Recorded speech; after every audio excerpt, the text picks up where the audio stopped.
Hello everyone, welcome back to our new video. तर बघा, हा व्हिडिओ मी संध्याकाळी शूट करत आहे आणि हा सगळा चालू आहे संध्याकाळच्या जेवणाची तयारी। सो ह्यांनी पनीर वगैरे कट केलं, कॅप्सिकम कट केली, नंतर कांदा कट करून दिलेला आहे मला ग्रेव्ही वगैरे बनवण्यासाठी।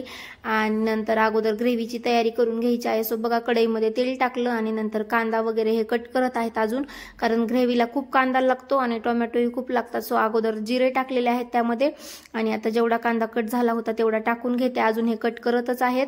सो फायनली सगळा कांदा कट केला आणि नंतर टोमॅटो सुद्धा झालेले आहेत कट करून। सो बघा, ते दोन्ही टाकलेलं आहे, एकदाच भाजून घेते दोन्ही पण, म्हणजे पटकन होतं। आणि नंतर त्यामध्ये 2-3 लसणाच्या पाकळ्या सुद्धा टाकायच्या आहेत आपल्याला। सो बाकीचे मसाले वगैरे नाही टाकायचे मला, कारण मी नाही टाकत। नंतर काजू टाकलेले आहेत 6 ते 7, कारण काजूमुळे थिकनेस छान येतो ग्रेव्हीला आणि ग्रेव्ही खूप सिल्की झाल्यासारखं छान एकदम सॉफ्ट होते। सो त्यासाठी काजू अवश्य टाकायचे। नंतर बघा, टोमॅटो, कांदा वगैरे सगळं पूर्ण छान भाजून झालेलं आहे। आता याला थंड व्हायला ठेवावं लागेल, फॅनच्या खालीच ठेवणार आहे मी, कारण खूप उशीर झाला होता ऑलरेडी स्वयंपाकाला, कारण पनीर वगैरे बनवण्याचं अचानक ठरलं त्यासाठी। आणि पूर्वतयारी असेल तर पटकन होतं, नाही तर खूप वेळ लागतो। सो बघा, आता ही कढई उचलते आणि फॅनच्या खाली ठेवून येते। पलीकडे बघा, पनीर क्यूब मध्ये कट करून झालेला आहे, कॅप्सिकम सुद्धा झालेले आहे कट करून। आणि नंतर आता इकडे तंदूरसाठी इकडे पीठ मळायचं आहे मला। अगोदर मैदा घेतला आणि नंतर गव्हाचं पीठ टाकत आहे, दोन्ही मिक्स करून मी बनवणार आहे। फक्त मैद्याचे केले तर खूप वातड होतात, चावत नाही थोडं जरी थंड झालं तरी। सो त्यामुळे मग मी दोन्ही पीठ मिक्स करून करणार आहे। सो बघा, अर्धा मैदा घेतला आणि अर्ध गव्हाचं पीठ घेतलेलं आहे, दोन्ही इक्वल क्वांटिटीमध्ये। असं काही नाही, इक्वलच, कमी जास्त झालं तरी चालेल, किंवा पूर्ण मैदा असेल तरी चालेल, किंवा पूर्ण गव्हाचं पीठ असेल तरी चालेल। शक्यतो मी गव्हाच्या पिठापासूनच बनवते, पण आज ह्यांना खायचे होते मैद्याचे, त्यामुळे मग मैदा पण घेतलेला आहे मी, मला मैद्याचं आवडत नाही। सो त्यामुळे नंतर बघा, मीठ टाकलं, नंतर थोडंसं तेल टाकलेलं आहे त्यामध्ये आणि पूर्ण आता पीठ चोळून घेते। पूर्ण पिठाला तेल चोळून घेते आणि नंतर थोडं पाणी ऍड करून घट्ट असा गोळा मळून घ्यायचा आहे, जास्त सैल करायचं नाही, कारण नंतर लाटता वेळेस खूप प्रॉब्लेम येतो पातळ जर असेल तर। सो त्यामुळे मीडियम कन्सिस्टन्सी ठेवायची पिठाची। आणि मी सुद्धा फर्स्ट टाइमच ट्राय करत आहे बघा, तंदूर बनवा। अगोदर ऍक्च्युली केलं होतं मी ट्राय, पण तेव्हा काही जमलेच नाहीत। आता यावेळी म्हटलं बघू जमतेत का ती, कारण गेल्या वेळेस खूप घाई गडबडीमध्ये झालं होतं, सो जमले नाहीत। आता बघू, ट्राय करू जमतेत का नाही ती। सो कसं, पनीर वगैरे असेल तर तंदूरच छान लागतात, चपाती बरोबर सुद्धा पनीरची भाजी छान लागते, पण तंदूर वगैरे असेल तर थोडासा हॉटेल मधल्यासारखा फील येतो, त्यामुळे काहीतरी वेगळं। तर बघा, थोडं पाणी ऍड करून मळून घेते मी पीठ छान, आणि नंतर तेल लावायचं आणि थोडंसं 5-10 मिनिटं झाकून ठेवायचं आणि नंतर पुन्हा करायला घेते। सो तिकडे टोमॅटो आणि कांदा गार होत आहे, तोपर्यंत माझं पीठ मळायचं होऊन जात आहे। सो बघा, चालू आहे माझं दोन्हीकडे 2, कारण ऑलरेडी उशीर झालेला होता आणि पटकन करायचं होतं, कारण पनीरची भाजी करायला खूप टाइम लागतो। पनीरची भाजी करायला नाही, ऍक्च्युली पनीरची ग्रेव्ही करायला खूप वेळ लागतो। आणि वेदांचं मध्ये चालू आहे येणं, त्याला कलर करायचे होते, सो विचारत होता मला कोणता कलर कुठे द्यायचा वगैरे असं। सो बघा, फायनली पीठ वगैरे मळायचं झालेलं आहे माझं आणि नंतर आता छान गोळा झालेला आहे। आता त्याच्यावर तेल टाकते आणि थोडंसं पनीरची भाजी करेपर्यंत पीठ पण छान भिजेल आणि नंतर लाटायला छान येईल। सो त्यासाठी बघा, तेल टाकलेलं आहे आणि सगळ्या पिठाला तेल लावून घेते आणि झाकून ठेवून देते। सो त्यामुळे बघा, आणि नंतर पुन्हा पनीरची भाजी करायला घेते, कारण पीठ अगोदर भिजवून घेतलं तर छान भिजतं त्यामुळे। सो फायनली बघा, झालेलं आहे। नंतर बघा, थंड झालेलं आहे हे सगळं। आता मिक्सरच्या भांड्यामध्ये काढून घेते आणि ह्यांच्याकडे देते, हे काढून देतील मला ग्रेव्ही। सो त्याच कढईमध्ये मला करायचं आहे। आता परत कढई काही दूध घेणार नाही आणि भरवणार नाही, कारण खूप भांडे भरतात मग त्यामुळे। आणि बघा, कढईमध्ये तेल काढून घेतलेलं आहे, जेवढं पाहिजे तेवढं. आणि नंतर आता त्यामध्ये बटर पण टाकलेलं आहे. ह्यांना बटर पाहिजे होतं, टाकायचं होतं. आणि आता हे सगळं फ्राय करून घ्यायचं आहे. प्रत्येक वेळेस मी पनीर फ्राय करत नाही, आहे तसं मी पनीर ग्रेव्हीमध्ये टाकून देते. पण यावेळेस ह्यांना हे म्हटले पनीर फ्राय करून घे. पनीर फ्राय केलं का कसं चिवट झाल्यासारखं होतं, त्यामुळे आहे तसं पनीर मी यूज करते. मला असंच आवडतं आणि टेस्टसुद्धा अशी छान लागते. सो बघा, तेलामध्ये बटर टाकलेलं आहे तरीसुद्धा करपत आहे. ह्यांचं तर चालू होतं फक्त पनीरमध्येच फ्राय कर, सॉरी बटरमध्येच फ्राय कर. बटरमध्ये तर पूर्ण करपूनच गेलं असतं. तर बघा, पूर्ण बटर मेल्ट झालेलं आहे. आणि आता त्यामध्ये जसं जसं पनीरचे तुकडे बसतील तसे तसे टाकून घेते आणि शॅलो फ्राय करून घेते. गोल्डन ब्राऊन कलरवरती अगोदर पनीर घेते आणि नंतर शिमला मिरची फ्राय करते. सो बघा, चालू आहे असं.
नंतर बघा, फ्राय करून झालेलं आहे सगळं. आणि नंतर पुन्हा परत तेल मी वाढवलेलं आहे अजून थोडं, आणि त्यामध्ये टाकलेला आहे बारीक चिरलेला कांदा. नंतर मसाला टाकलेला आहे, पनीर मसाला, आणि लाल चटणी टाकलेली आहे कलरची, आणि आपली तिखटाची सुद्धा दोन्ही चटणी टाकलेली आहे. जरा हिशोबानंच टाकणार आहे कारण वेदांतला पण पाहिजे आहे, त्यामुळे अगोदर वेदांतला काढून घेणार आहे थोडी चटणी टाकून, आणि नंतर पुन्हा वरून अजून तडका देणार आहे मी. सो असं चालू आहे माझं बघा. कारण जास्त जर तिखट केला अगोदरच तर वेदांत खायचा नाही. केला आहे त्याला सुद्धा तिखट, पण मीडियम केलेला आहे, जास्त नाही. आणि आज ह्यांना झणझणीत पनीर खायचं होतं, त्यामुळे जरा तिखटच भाजी करणार आहे. सो बघा, छान मसाले वगैरे फ्राय करून घेते, परतून घेते कांद्याबरोबर. आणि इकडे ग्रेव्ही सुद्धा तयार आहे पूर्ण, आणि टाकून घेते. आणि ग्रेव्हीला सुद्धा छान परतून घेते. बराच वेळ जरा ग्रेव्हीला लागतो परतायला वगैरे, सो त्यामुळे. आणि बघा,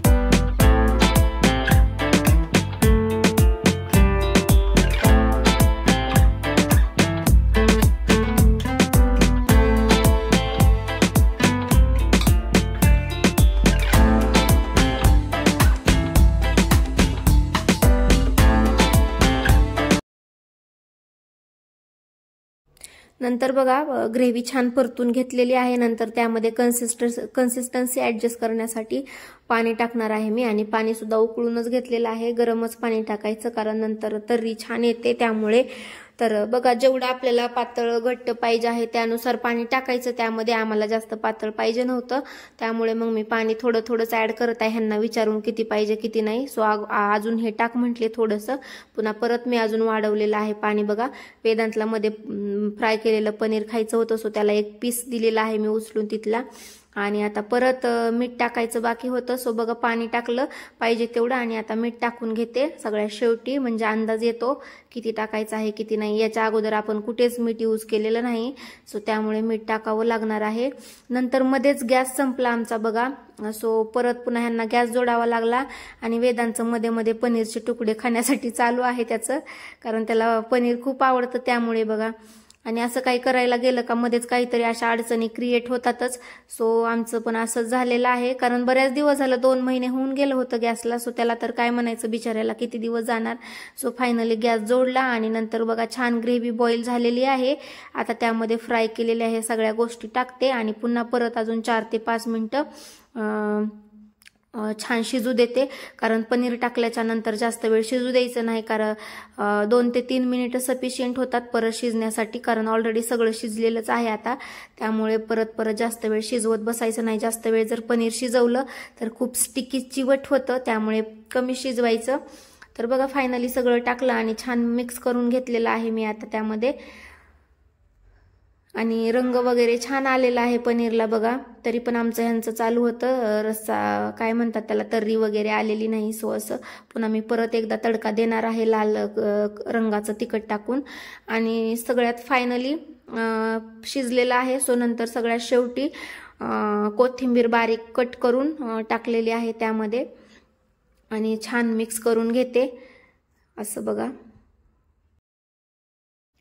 आणि नंतर पुन्हा सगळ्यात शेवटी अजून बटरचा 1 क्यूब ॲड केलेला आहे मी त्यामध्ये.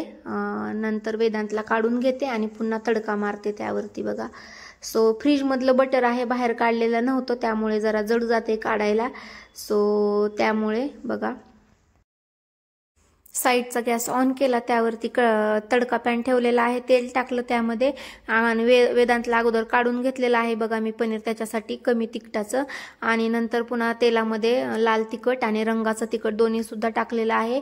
आणि नंतर बघा तडका मारलेला आहे. आता कलर छान येईल आता, कारण मगाशी कलर एवढा आला नव्हता, पाहिजे तसा मला पण आवडला नव्हता, जरा फेंट होता त्यामुळे. आणि छान तडका टाकून मिक्स करून घेते, आणि दिसायलाही सुंदर दिसेल आणि चवीलाही सुंदर होईल. त्यामुळे बघा परत एकदा तडका मारावा लागलेला आहे मला. आणि फायनली कढाई पनीर रेडी झालेला आहे बघा, दिसायलाही सुंदर दिसत आहे. आणि आता एका भांड्यामध्ये काढून घेते आणि वरतून कोथिंबीर टाकून गार्निश करते. सो नंतर बघा पनीर झाल्याच्या नंतर तंदूर बनवत आहे मी. आता ऑलरेडी मी पहिलं बनवलेलं आहे, आता हे दुसरं आहे. सो पहिलं मला छान जमलेलं आहे, छान झालं होतं माझ्याकडनं मस्त. फक्त भाजायला खाली वेळ लागतो गॅसवरती अलीकडच्या भाजायला, कारण तवा आपल्याला उलटा करून भाजावा लागतो. सो खूप वेळ लागतो आणि खूप वाकावं सुद्धा लागतं बघा पूर्ण. आणि खूप वेळ लागला मला हे बनवण्यासाठी, कारण एक एक लाटायचं नंतर भाजायचं उलटं करू करू. सो त्यामुळे वेळ लागतो. हे असं भाजायला काही नाही, पण असं उलटं करून जेव्हा भाजायची वेळ येते तेव्हा खूप वेळ लागतो, आणि पूर्ण तवा फिरवत फिरवत फिरवत भाजावं लागतं आपल्याला. सो त्यासाठी वेळ यामध्ये जास्त जातो जरा बघा. पण मी केलेले आहेत, मला वेळ लागला खूप. सो चालू आहे असं माझं एक एक बनवायला बघा.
सो चला अशा पद्धतीने मी सगळे तंदूर करून घेते आणि ह्या दोघांना जेवायला देते गरम गरम, कारण थंड झाल्यावर नंतर खाल्ले जात नाहीत आणि नंतर मी जेवण करून घेते माझं सगळं बनवायचं झाल्यावर. सो चला आजचा व्हिडिओ मी इथेच एंड करते आणि आजचा व्हिडिओ तुम्हाला कसा वाटला कमेंट करून नक्की सांगा आणि भेटूया पुढच्या व्हिडिओमध्ये. तोपर्यंत bye and take care. Thanks for watching. चॅनलवर जर नवीन असाल तर चॅनलला सबस्क्राईब करायला अजिबात विसरू नका. सो बघा ह्यांचं चालू आहे जेवण. सो चला बाय.